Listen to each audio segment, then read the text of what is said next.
In the endless stars of the galaxy, whispers echoed through alien worlds about beings of pure light and power, immortal gods who shaped planets with a thought and granted eternal life to their followers. Civilizations bowed in awe, offering sacrifices and building temples that pierced the skies.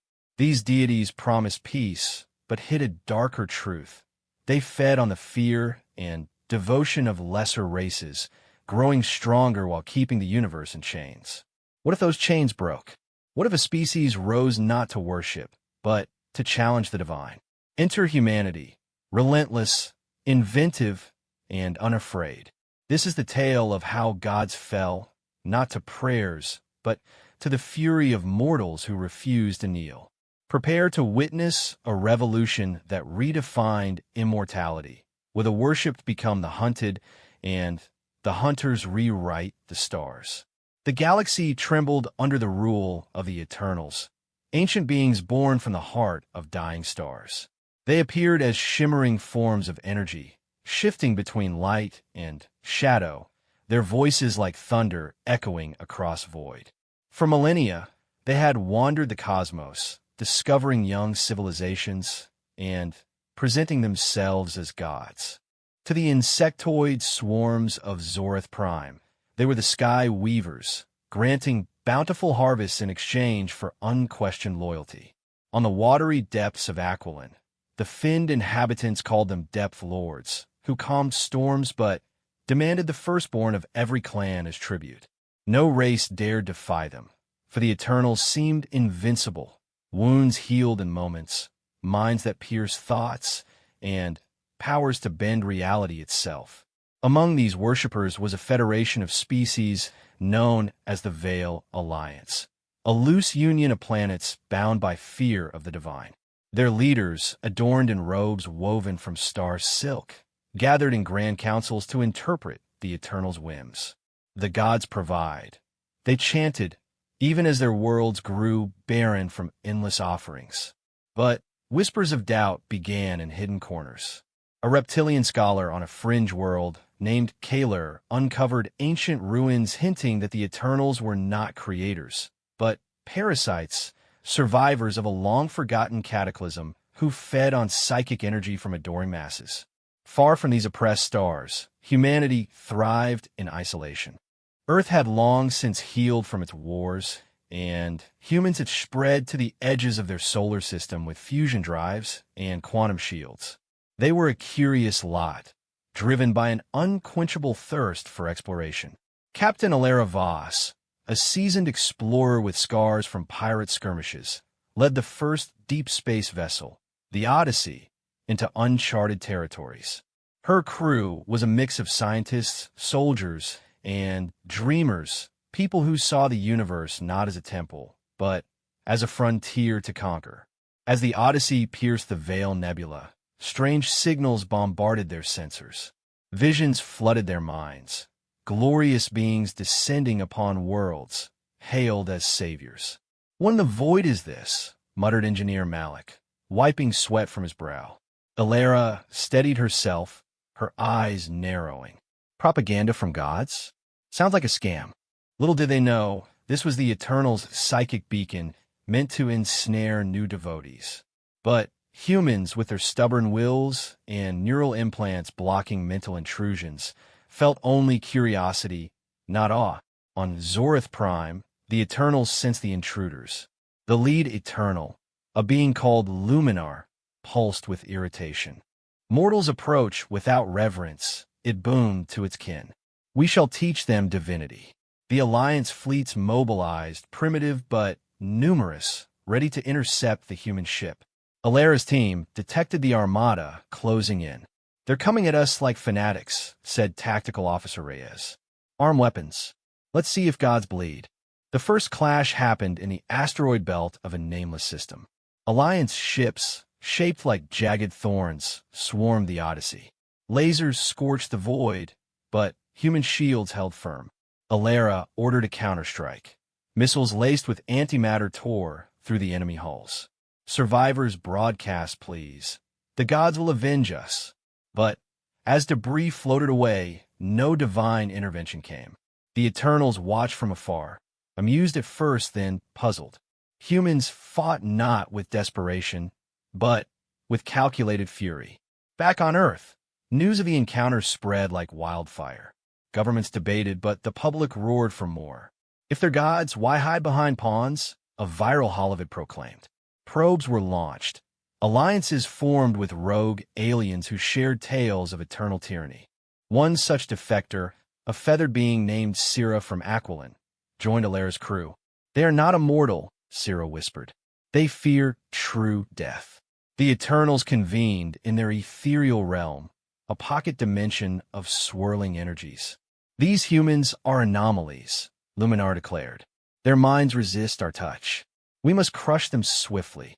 Plans were made to unleash plagues and illusions, but humanity adapted fast.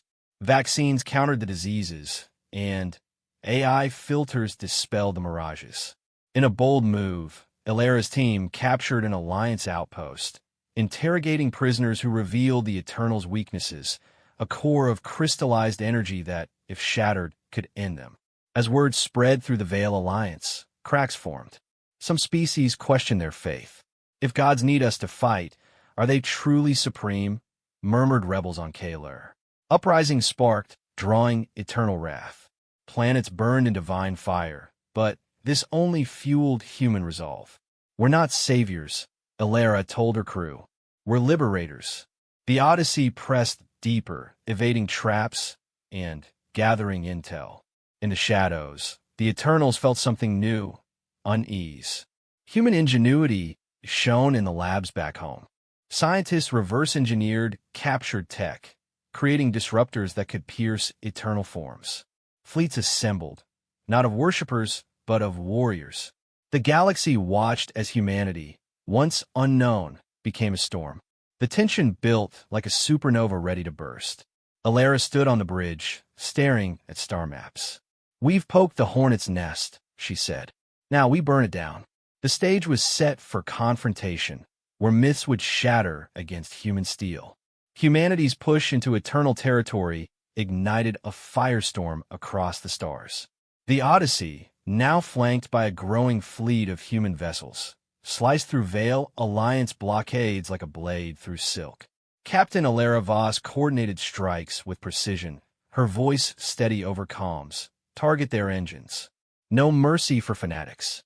Explosions lit the void as alien ships crumpled, their crews screaming prayers that went unanswered. Back on Earth, factories hummed day and night, churning out drones and armor plated with neutronium alloys, materials that laughed at laser fire. The Eternals, for the first time in eons, felt the sting of loss. Luminar rallied its kin in the ethereal realm, their forms flickering with rage. "These insects dare challenge us. Unleash the void storms." Massive rifts tore open in space, swallowing entire squadrons. But humans adapted swiftly. Engineer Malik devised quantum anchors, devices that stabilized reality around their ships. "Got you, you glowing bastards," he grinned as the Odyssey emerged unscathed from storm. Word of human victories rippled through oppressed worlds. On Zorith Prime, the insectoid hives buzzed with rebellion. Workers sabotaged temples, toppling statues of the Eternals. Syrah, the Aquilon defector, broadcast messages from the Odyssey. "We were slaves to false gods. Join us and taste freedom." Fleets defected, swelling human ranks. A coalition formed, the Free Stars Collective, mixing human tech with alien ingenuity. Reptilian engineers from Kalar designed cloaking fields, while Finn tacticians plotted ambushes in nebula clouds. The Eternals struck back viciously. They descended upon a human colony world, New Horizon, their energies scorching the surface. Cities melted, skies turned to ash. Survivors huddled in bunkers, but Alera's relief force arrived like thunder. Disruptor cannons fired, grazing an Eternal's form. It howled, a sound like shattering glass, and retreated, leaving a trail of fading light. "They could be hurt," Reyes shouted, pumping his fist. Autopsies on captured fragments revealed the truth. Eternals were symbiotic entities, energy bound to crystalline cores vulnerable to harmonic frequencies. As battles raged, personal stories unfolded. Alara visited a refugee camp on a liberated moon, meeting a young Zorathian larva who gazed at her with wide eyes. "Are you a god?" it asked. She knelt, smiling. "No, just human." And that's enough. Bonds formed across species, forging unbreakable alliances. Malik fell for a Calorian scholar, their late-night talks blending human humor with alien wisdom. "We build, they destroy," she said. "Together, we endure." The Eternals grew desperate, splitting their forces to hit multiple fronts. One group assaulted Earth's defenses, but orbital cannons repelled them, shattering two Eternals into cosmic dust. Luminar seethed. "How? We are eternal." But doubt crept in. Their numbers dwindled from hundreds to mere dozens. Humans pressed the advantage, launching Operation Eclipse, a daring raid on the ethereal realm's gateway, hidden in a black hole shadow. In the heat of skirmishes, heroism shone. A human pilot sacrificed her ship to shield allies from a psychic blast.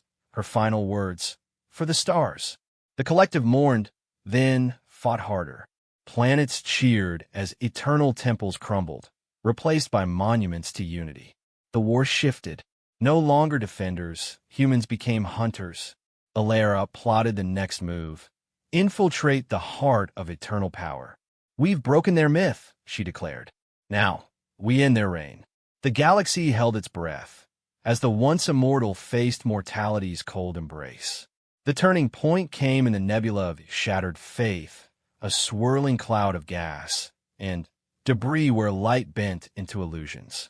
The Free Stars Collective, now a formidable armada of 1,000 ships, converged on the Eternals' primary sanctuary, a colossal structure orbiting a pulsar, pulsing with stolen life force. Captain Alara Voss stood on the Odyssey's bridge, her face etched with determination. "This ends today," she broadcast to all allies. Cheers echoed from human soldiers and alien rebels alike. The Eternals, sensing the assault, fortified their position. Luminar commanded waves of psychic assaults, twisting minds into nightmares. Human neural dampeners held for most, but some crews faltered, visions of lost loved ones driving them mad. Reyes, the tactical officer, shook off a hallucination of his deceased brother. "Not real," he growled, firing torpedoes that breached the sanctuary's outer shields. Explosions rocked the structure, sending shards spinning into the nebula. Inside, Eternals manifested in physical forms, towering figures of crackling energy. They hurled bolts that vaporized attackers, but the collective fought smart. Zorathian swarms overwhelmed sentries with sheer numbers, their chitin armor resistant to heat. Aquiline divers, adapted to pressure, infiltrated vents, planting charges. "For our children," Siri yelled, detonating a core relay. The sanctuary shuddered, lights flickering. Alara led a boarding party, disruptor rifle in hand. Corridors hummed with otherworldly energy, walls alive with glowing runes. An Eternal ambushed them, its form coiling like a serpent. "You are nothing," it hissed. Alara fired. The harmonic pulse cracked its core. It screamed, dissolving into sparks. "We're everything you fear," she replied. Her team pressed on, rescuing imprisoned aliens who joined the fray. Back in space, Malik coordinated drone swarms, hacking Eternal defenses. "Their systems are ancient, full of holes," he laughed. Missiles rained down, targeting weak points. Luminar confronted the intruders personally, its presence filling a vast chamber. "Bow mortals!" Psychic waves crushed bones, but human exosuits absorbed the force. Allies fell, but others rose. A Calorian warrior lunged, embedding a blade, tuned to shatter crystals. Luminar recoiled, weakened. The battle intensified. Humans unveiled their ace, the Annihilator Beam, a weapon fusing quantum tech with alien artifacts. It fired from the Odyssey, piercing the sanctuary's heart.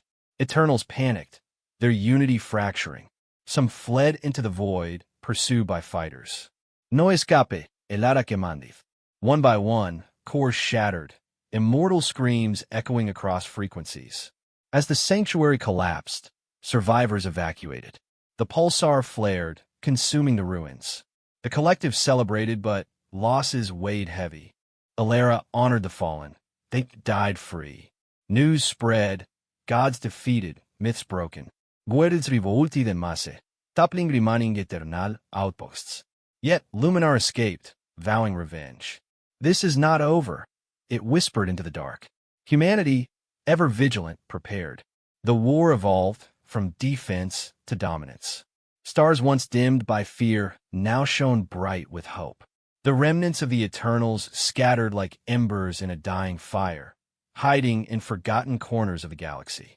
Luminar, diminished but alive, regrouped with a handful of survivors in a derelict nebula fortress. We must evolve, it pulsed, drawing energy from hidden caches.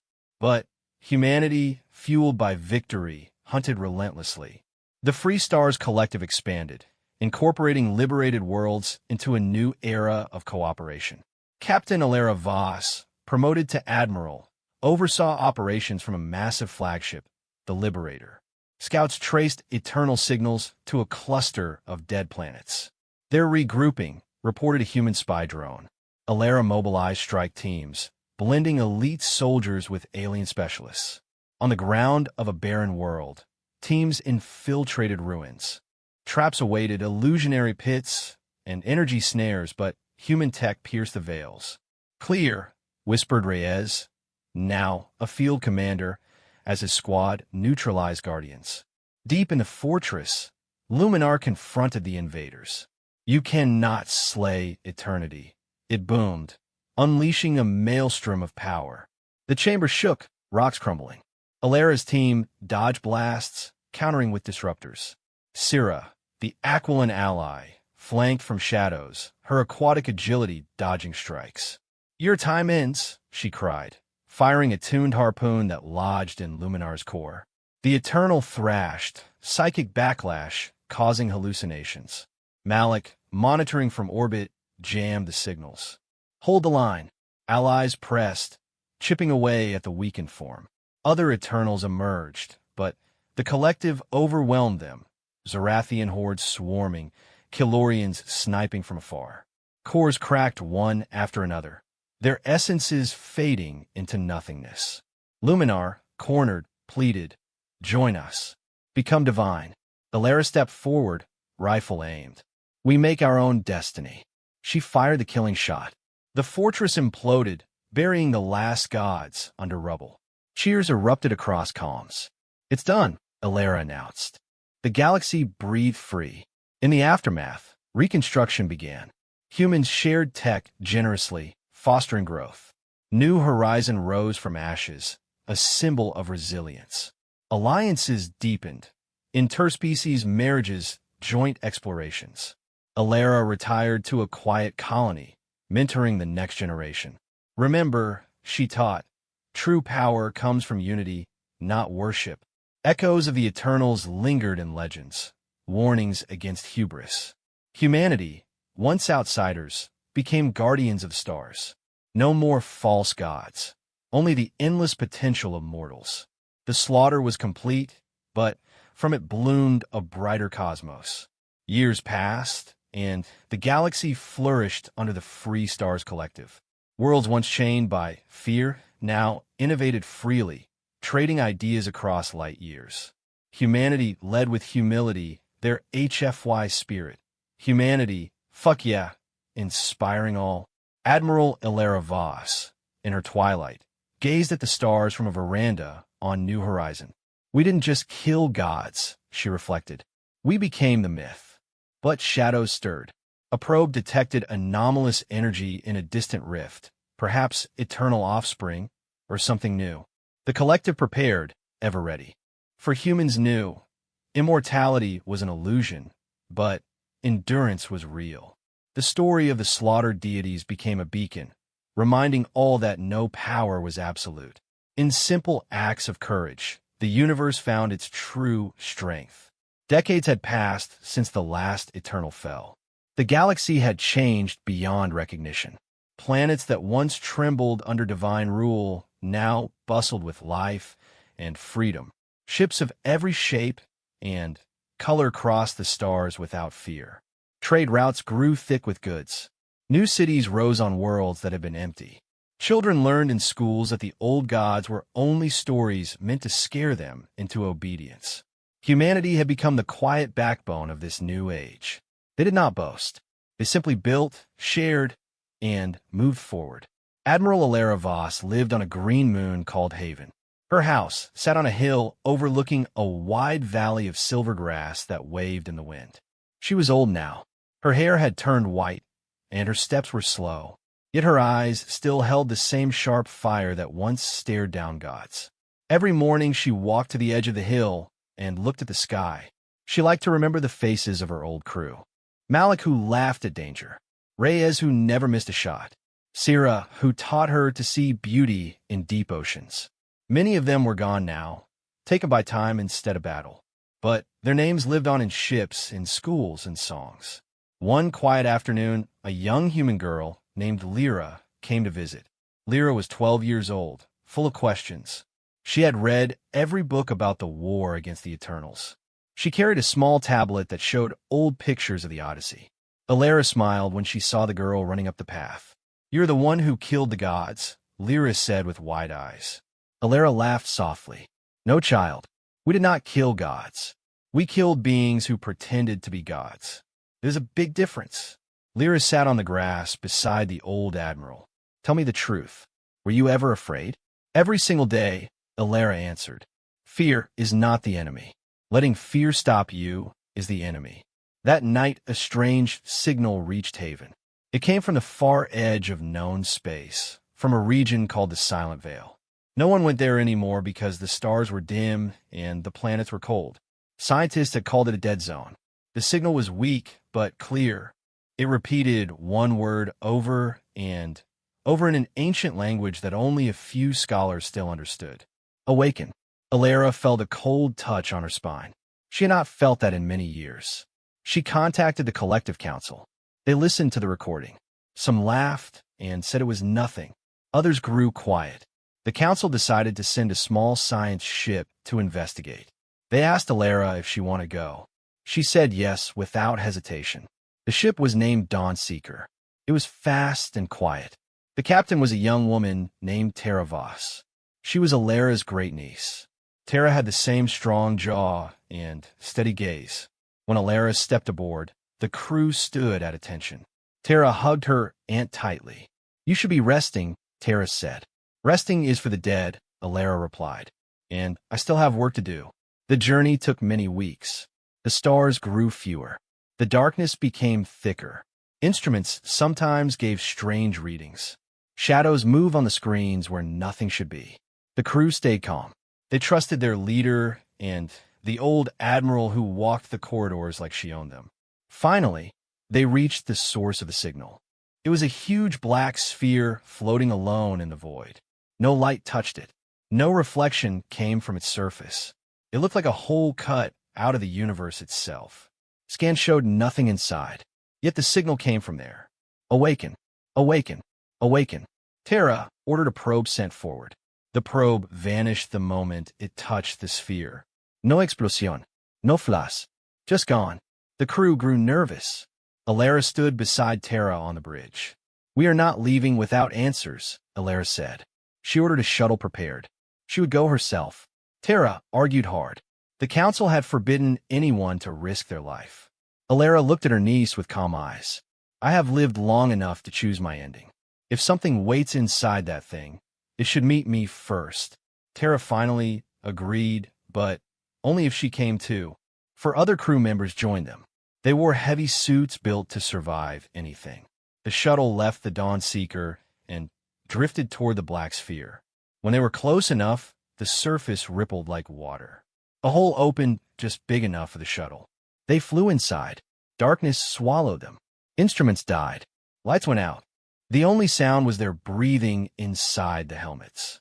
Then, a soft glow appeared ahead. It grew brighter. The shuttle floated into a vast chamber. Walls curved upward forever.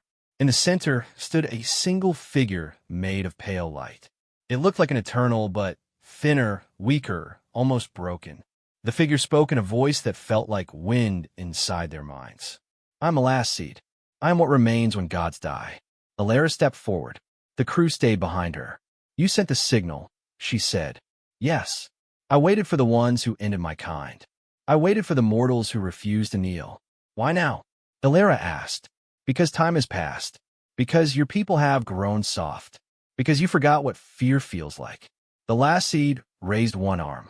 Images appeared in the air around them. They saw old battles. They saw planets burning. They saw humans fighting. Then, the images changed. They showed new worlds. Happy cities. Laughing children.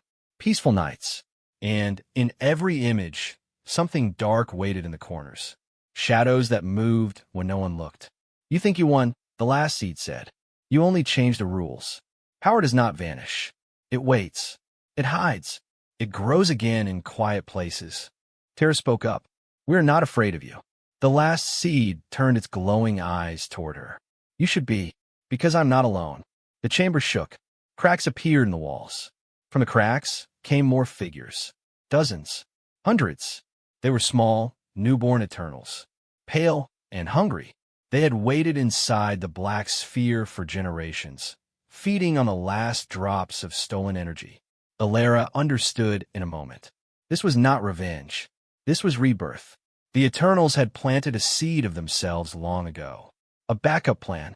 If they ever fell, the seed would grow new gods when the galaxy forgot to be careful. We have to destroy it, Alara said. The last seed laughed. A sound like breaking ice. You cannot destroy what is already dead and born again. The newborn Eternals moved forward. They were weak, but many. The crew fired disruptors. Beams cut through some. Others reformed. The chamber filled with light and screams. Terra grabbed Alara's arm. We need to get back to the shuttle. No, Alara said. If we leave, they will follow. They will spread. They will start everything again. She looked at the last seed. You made a mistake calling us here. You thought we had grown weak. You were wrong. Alara pulled a small device from her suit. It was old. A prototype from the war days. A harmonic bomb. It had never been used because it could tear reality itself. Scientists had locked it away. Alara had taken it from the museum before she left Haven. She had always known one day she might need it. She pressed the button. A countdown began. 30 seconds. The last seed understood too late. It rushed forward. Alara stood her ground. Terra and the others ran for the shuttle. The newborn Eternal swarmed. Run, Alara shouted. Tara hesitated. Enko, Alara said. Tell them the story. Tell them to stay sharp. Tell them never to forget. Terra nodded with tears in her eyes. The crew dragged her into the shuttle. The door closed. The shuttle shot out of the sphere just as the countdown reached 0. Inside the black sphere, the harmonic bomb exploded. A wave of pure disruption spread. It did not destroy with fire. It unraveled. Matter, energy time, everything that made the sphere and its prisoners real began to come apart. The last seed screamed. The newborns dissolved into light. The sphere folded in on itself. Then it was gone. Nothing remained but empty space. The Dawn Seeker picked up the shuttle. Terra stood on the bridge, staring at the place where the sphere had been. She felt empty. She felt proud. She felt afraid. They returned home. Terra told the council everything. She told the story of the old admiral who gave her life to stop a new darkness. The council listened in silence. Then they made a new law. Every child would learn the full truth. No more pretty stories. No more forgetting. They would remember the war. They would remember the seed. They would remember that peace is not free. Years later, Terra became the leader of the collective. She was strong and wise. She often visited Haven. She sat on the same hill where Alara once sat. She looked at the stars and whispered thanks. The galaxy grew bright again. Ships flew faster. Minds grew wiser. But no one ever forgot. In every home, on every world, there was a small plaque with simple words. We are not gods. We are human. And that is enough. The story of the immortals who were slaughtered ended. But the story of those who refused to bow continued. It would continue forever. Because humans never stop moving forward. And because sometimes, even in the darkest places, a single person can stand up and say no. That is the real power. Not light, not energy, not eternity.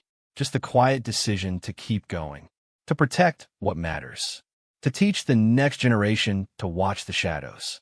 And so the stars stay bright, and the children laughed. And somewhere in the endless dark, nothing waited anymore. Because humans had learned the hardest lesson of all. Freedom must be guarded every single day.